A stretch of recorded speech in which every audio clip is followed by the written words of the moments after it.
Góðan daginn, ég heiti Gunnar Ingi Guðjónsson og þú ert að horfa á þáttinn Apologia. Ég sóknarprestur í Lofstone Baptistakirkja og við ætlum að demba okkur í spurningu í dag sem snýst hvað er trú? Hvað er trú? Hvað er að trúa?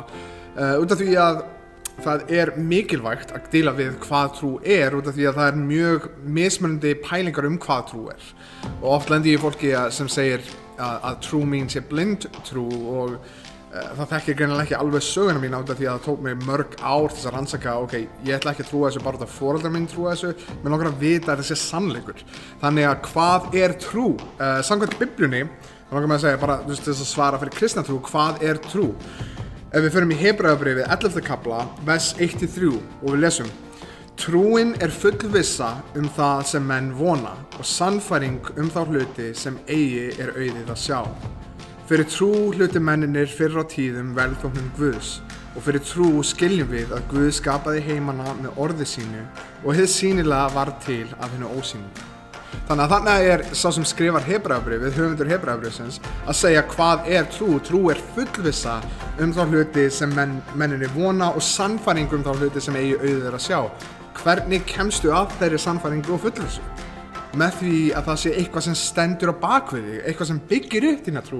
Þannig að trú í kristnum skilningi er ekki blind trú, er ekki að segja trúðu þrátt fyrir að allt annað sé að segja þér þetta sé ránt, trúðu þrátt fyrir að allir aðrir sé að segja þetta sé ránt, heldur trúðu út af því að þú hefur skoðað þetta og þú hefur séð að þetta er rétt, að það er hægt að byggja trausta trú á þessu. Þetta er eins og að setja sig í stól, í hvert sinn sem þú sest í stól, þá ertu með trú á þeim stól út af því að þú hefur séð stóla virka aftur og aftur og aftur og þannig að það byggir upp trúðina í hvert skipti sem þú sér hann virka og þannig sest þú í stól frekar fullviss að hann muni halda þér uppi út af því að það hefur hingað til og sama með þannig að það er það sem kristin trú snýst þegar við tölum trú, hvað er að trúa þá er það ekki þessi blinda trú sem trúir þrátt fyrir það sem allt annað og allir aðrir eru að segja heldur trúin sem er byggt á einhverju raunverulegu byggð á einhverju sem fólk hefur séð, eitthvað sem hefur raunverulega gerst og aftur þegar við lesum Guðspjöllin þá gerir Jesú eitthvað kraftaverk og hann segir þetta er ekki fyrir mig, þetta er fyrir ykkur svo þeir megi trúa ég er ekki að gera þessi kraftaverk svo ég veit að ég sé Guð, ég veit að ég sé Guð heldur er ég að gera þessi kraftaverk svo þið trúið orðum mínum og svo sjáum við í Póstulasögunni og í bréfunum sem að lærisveinar hans skrifa að þeir segja, það sem þeir gera er að segja við sáum hann myrtan með okkar eigin augum, við sáum hann upprisinn með okkar eigin augum og sagan segir okkur að þeir dóu allir fyrir þessa trú. Þeir dóu allir fyrir að afneita því sem þeir sáu og það sem við getum gert núna er að þessi bók gerist í rauntíma.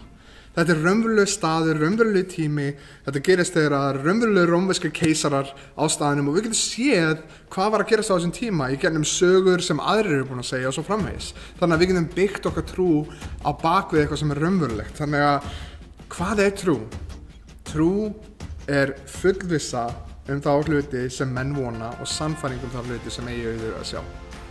Að við getum byggt okkar trú upp með því að vera fullviss ég hef séð að þetta virkar þegar ég færi þetta yfir í heimspeki. Ég hef séð að þetta er satt þegar ég færi þetta yfir í sagnfræði. Ég hef séð að þessi texti er réttur miðað við allt sem ég sé í þessari bók og allt sem ég sé fyrir utan þessa bók. Þannig að hvað er trú? Trúin er þetta. Trúin er að sjá hvernig Guð hefur nálgast mannin og hvernig Guð hefur réttlátt mannin og hvernig þessi texti hefur staðist í gegnum aldanar rás. Og það er það sem trú er.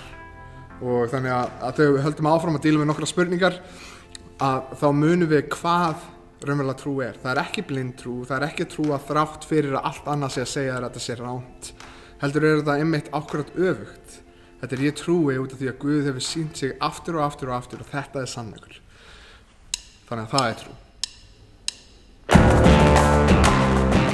Takk fyrir að horfa á þennan stutta þátt. Ef þú vilt að við tökum einhverju sérstakar spurningu fyrir, endilega senda okkur e-mail eða þú getur senda okkur spurningu með því að setja komment við þetta vídeo. Þú getur líka fara inn á Facebook síðu Lofstofunar sem er facebook.com/lofstofan og skilja eftir spurningu á veggnum eða senda okkur skilaboð og við myndum elska að taka það fyrir í þessum litla þætti okkar.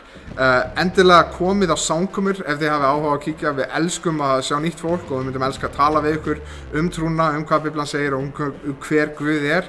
Ef þú hefur áhuga að kíkja á samkomur hjá okkur þá ert þú velkomin eins og þú ert. Þú, þína spurningar, efasemdir, fortíð, hvað það er. Við hittumst í Fjölbrautaskólanum í Garðabæ klukkan 1 á sunnudögum. Við myndum elska að sjá ykkur þar, þannig að endilega látið sjá ykkur. Ef þú vilt horfa á fleiri myndbönd eftir okkur í Apologia, þá getur klikkað á linkinn hér til hliðar. Njóttu vel og takk fyrir að horfa.